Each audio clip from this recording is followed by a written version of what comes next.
સુરત શહેરમાં રાહદારી મહિલાઓને નિશાન બનાવી પર્સ સ્નેચિંગ કરતી ગેંગનો મૈદરપુરા પોલીસે પર્દાફાશ કર્યો છે। પોલીસે ગેંગના 2 રેડા આરોપીઓની ધરપકડ કરી છે। પૂછપરછ દરમિયાન 2 અલગ-અલગ સ્નેચિંગના ગુનાઓનો ભેદ ઉકેલાયો છે। મૈદરપુરા પોલીસે રાહુલ પંખાલે અને મોઇન સરવર ખાન પઠાણ નામના 2 આરોપીઓને ઝડપી પાડ્યા છે। પ્રાથમિક પૂછપરછમાં પુણા અને મૈદરપુરા પોલીસ સ્ટેશન વિસ્તારમાં નોંધાયેલા 2 સ્નેચિંગના ગુનાઓનો ભેદ ઉકેલાયો છે। પોલીસે આરોપીઓ પાસેથી સ્નેચિંગ કરેલા રોકડ ભરેલા પર્સ, સોના ચાંદીના દાગીના સહિત કુલ 3.94 લાખ રૂપિયાનો મુદ્દામાલ કબજે કર્યો છે। પોલીસ તપાસમાં સામે આવ્યું છે કે બંને આરોપીઓ રેડા ગુનેગાર છે। આરોપી રાહુલ પંખાલે સામે અગાઉ 10 ગુનાઓ નોંધાયેલા છે, જ્યારે મોઇન સરવર ખાન પઠાણ સામે 15 જેટલા ગુનાઓ નોંધાઈ ચૂક્યા છે। બંને આરોપીઓ નશાના આદિ હોવાનું પણ સામે આવ્યું છે। નશો કરવા અને મોજ-શોખ પૂરા કરવા માટે તેઓ મહિલાઓને ટાર્ગેટ બનાવી પર્સ સ્નેચિંગ જેવા ગુનાઓને અંજામ આપતા હતા। ચોરી કરેલા રૂપિયા અને દાગીનામાંથી મળેલી રકમ પોતાના શોખ પાછળ ખર્ચતા હતા। હાલ મૈદરપુરા પોલીસે બંને આરોપીઓની વધુ પૂછપરછ શરૂ કરી છે અને આ તપાસ દરમિયાન વધુ સ્નેચિંગના ગુનાઓનો ભેદ ઉકેલાય તેવી શક્યતા વ્યક્ત કરવામાં આવી છે।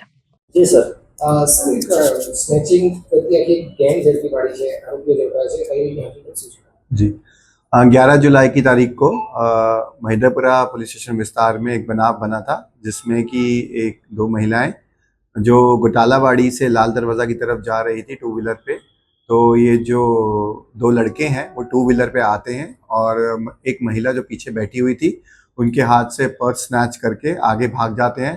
फिर इमीडिएटली उसके बाद ये पूना पुलिस स्टेशन विस्तार में जाते हैं। आई माता रोड के पास ऑटो रिक्शा में बैठी एक महिला से वो उनका भी एक पर्स छीनते हैं। तो जैसे ही हमें ये अपराध का पता लगा तो लोकल पुलिस स्टेशन ने फटाफट अपने जितने भी टेक्निकल और ह्यूमन इंटेलिजेंस की टीम्स हैं उनको एक्टिव किया और पूरा सीसीटीवी सर्वेलेंस करते हुए और टेक्निकल सर्वेलेंस के आधार पर ये 2 आरोपी की धरपकड़ की है।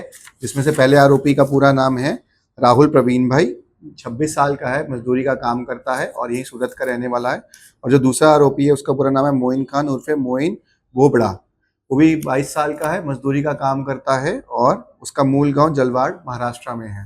ये जो दोनों आरोपी हैं बहुत ही रीढ़े आरोपी हैं। इनके खिलाफ पुराना भी गुनाहित इतिहास है। जो पहला आरोपी राहुल है उसके खिलाफ पहले 9 केसेस किए गए हैं और पासा के तहत भी कार्रवाई की गई है। और जो दूसरा आरोपी है मोइन खान, उसके ऊपर भी पहले 11 केसेस हैं और 4 बार पासा की कार्रवाई की गई है। टोटल मुद्दामाल जो रिकवर किया गया है उसमें एक 2 व्हीलर है, एक सोने की पेंडल चेन है, एक रुद्राक्ष की माला है, एक चांदी की चेन है और कुछ कैश है, जिसका टोटल वैल्यू 3,94,000 जितना बनता है।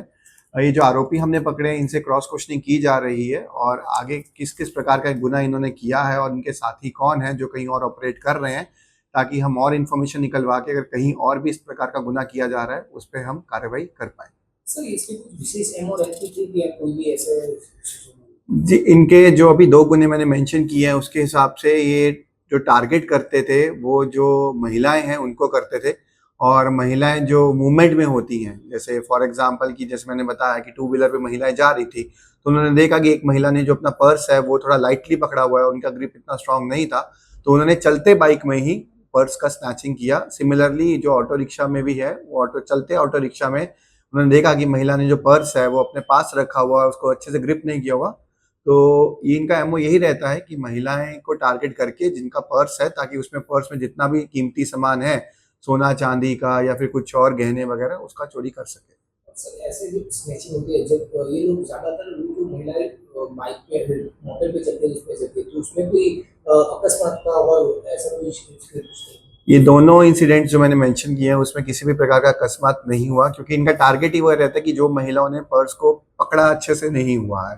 अगर मान लीजिए किसी ने स्ट्रांगली ग्रिप किया हुआ है तो वो अपने पर्स को हैंडल करके रखेंगी और उस दौरान अकस्मात होने के चांसेस ज़्यादा होते हैं। बट इनका टारगेट वह रहता है कि जिसने महिला ने पर्स साइड पे रखा हो या अपनी गोद में रखा हो या हल्के से हाथ में रखा हो, तो उस प्रकार के एमओ से ऑपरेट करते हैं। और ये दोनों केसेस को मैदरपुरा पुलिस स्टेशन की टीम ने डिटेक्ट किया है और ये काफ़ी अच्छा डिटेक्शन है मैदरपुरा पुलिस स्टेशन की टीम से। एक संदेश जो महिला वैसे लापरवाही की जी, मैं मीडिया द्वारा ये संदेश देना चाहता हूँ कि अगर कभी भी आपको लग रहा है कि आप अकेले ट्रैवल कर रहे हैं तो जो भी आपका कीमती सामान है तो उसको आप अच्छे से ग्रिप करके रखें। और जो भी आपका मोड ऑफ ट्रांसपोर्टेशन है वो एक क्रेडेंशियल मोड होना चाहिए। मान लीजिए अगर आप कहीं देर रात भी ट्रैवल कर रहे हैं तो आप अपनी जान पहचान के किसी अपने हस्बैंड को या अपने घर किसी घर परिवार के सदस्य को जान कीजिए कि मैं इस जगह से इस जगह पे ट्रैवल कर रही हूँ, ताकि अगर कोई भी तरह का बनाव बनता है तो आपके परिवार वालों को पता हो और पुलिस तुरंत एक्टिव हो जाए और उस बनाव के अगेंस्ट जो भी कार्रवाई करनी हो जल्द से जल्द कर ली, जैसे ही हमने इस प्रकार केस में की है। ब्यूरो रिपोर्ट जनादेश न्यूज सूरत।